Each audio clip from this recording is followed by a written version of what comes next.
খ্রিস্টপূর্ব ষষ্ঠ শতকে বর্তমান নেপালের লুম্বিনী নগরে জন্মগ্রহণ করে গৌতম বুদ্ধ। তার পিতা শাক্যরাজ শুদ্ধোদন এবং মাতা মায়াদেবী। তিনি বড় হয়েছেন রাজকীয় পরিবেশে, কিন্তু তিনি একদিন সম্মুখীন হন বাস্তব জীবনের দুঃখ কষ্টের। তিনি সেখানে গিয়ে দেখেন মানুষের জীবনে সুখের বদলে রয়েছে দুঃখ, কষ্ট, এমনকি মৃত্যু যন্ত্রণা। এই সমস্ত প্রশ্নের উত্তর খুঁজতে তিনি গৃহত্যাগ করেন। মাত্র 29 বছর বয়সে তার পুত্র রাহুলের জন্মরাত্রেই তিনি তার গৃহত্যাগ করেন।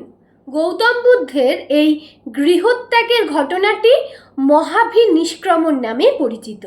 গৌতম বুদ্ধ আমাদের শিখিয়েছেন আর্য সত্য, যা আমাদের জীবনের কষ্টের কারণ এবং সেখান থেকে বেরিয়ে আসার পথকে নির্দেশ করে, যেগুলো হলো জগৎ দুঃখময়, দুঃখের কারণ আছে, দুঃখের নিবৃত্তি সম্ভব এবং দুঃখ নিবৃত্তির জন্য কিছু পথ রয়েছে। গৃহত্যাগের পর গৌতম বুদ্ধ গয়ার কাছে নৈরঞ্জনা বা নিরঞ্জনা নদীর তীরে উরুবিল্ব নামক একটি গ্রামে একটি অশ্বত্থ গাছের নিচে দীর্ঘকাল তপস্যার পর তিনি পরম জ্ঞান বা বোধি লাভ করেন। তিনি যে অশ্বত্থ গাছের নিচে তপস্যা করে সিদ্ধি লাভ করেছিলেন তা বোধিবৃক্ষ নামে পরিচিত এবং ওই স্থানটি বুদ্ধগয়া নামে পরিচিত হয়ে আছে। দুঃখ থেকে বেরিয়ে আসার জন্য তিনি যে অষ্টপথ বা অষ্টাঙ্গিক মার্গের কথা উল্লেখ করেছেন সেগুলো হলো সৎ বাক্য, সৎ কার্য, সৎ জীবিকা, সৎ চেষ্টা, সৎ চিন্তা, সৎ দৃষ্টি, সৎ সংকল্প ও সৎ সমাধি। অষ্টাঙ্গিক মার্গ ছাড়াও গৌতম বুদ্ধ 5টি নীতির কথা বলেছেন, যা পঞ্চশীল নামে পরিচিত। এগুলো হলো ব্যভিচারী না হওয়া, সুরাপান না করা, হিংসা পরিত্যাগ করা, লোভ পরিত্যাগ করা এবং মিথ্যা কথা না বলা।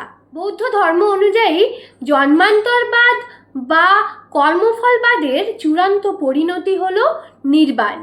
এই নির্বাণ লাভের জন্য তিনি এই অষ্টাঙ্গিক মার্গ এবং পঞ্চশীলের কথা বলেছেন। এগুলো অনুসরণ করলেই জন্ম মৃত্যুর কালচক্র থেকে মুক্তি পাওয়া বা নির্বাণ লাভ সম্ভব বলে তিনি মনে করতেন। বৌদ্ধ ধর্মের মূল গ্রন্থ হলো ত্রিপিটক, যা পালি ভাষায় রচিত।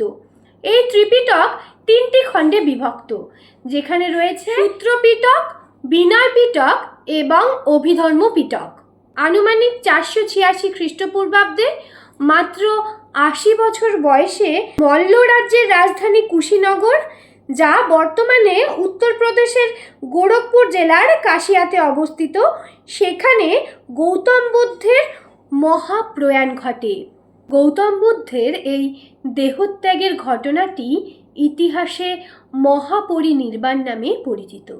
বিভিন্ন শাসকের আমলে বিভিন্ন সময়ে মোট 4 বার 4টি বৌদ্ধ সম্মেলন হয়েছিল, যেগুলি হলো প্রথমটি 483 খ্রিস্টপূর্বাব্দে অজাতশত্রুর সময়ে রাজগৃহতে হয়েছিল। এখানে বুদ্ধের বাণীগুলি বিনয় পিটক এবং সূত্র পিটকে সংকলিত হয়, যার সভাপতি ছিলেন মহাকাশ্যপ। দ্বিতীয় বৌদ্ধ সম্মেলনটি হয়েছিল 383 খ্রিস্টপূর্বাব্দে কালাশোকের সময়ে, যেটি হয়েছিল বৈশালী নগরে। বৌদ্ধদের দ্বিবিভাজন ঘটে এখানে, যার সভাপতি ছিল সব্যকামী। তৃতীয় বৌদ্ধ সম্মেলনটি হয়েছিল 250 খ্রিস্টপূর্বাব্দে শাসক অশোকের আমলে পাটলিপুত্রতে। এখানে অভিধর্ম ত্রিপিটক সংকলিত হয়, যার সভাপতি ছিলেন উপগুপ্ত। চতুর্থ বৌদ্ধ সম্মেলনটি হয়েছিল 72 খ্রিস্টপূর্বাব্দে কনিষ্কের সময়ে। এটি হয়েছিল কাশ্মীর মতান্তরে জলন্ধরে। এটি মূলত সর্বস্তিবাদী বৌদ্ধদের দ্বারা আয়োজিত হয়। এই সম্মেলনের পর হিনজান এবং মহাযান 2টা শাখার বিভাজন প্রকাট আকার ধারণ করে, যার সভাপতি ছিল বসুমিত্র।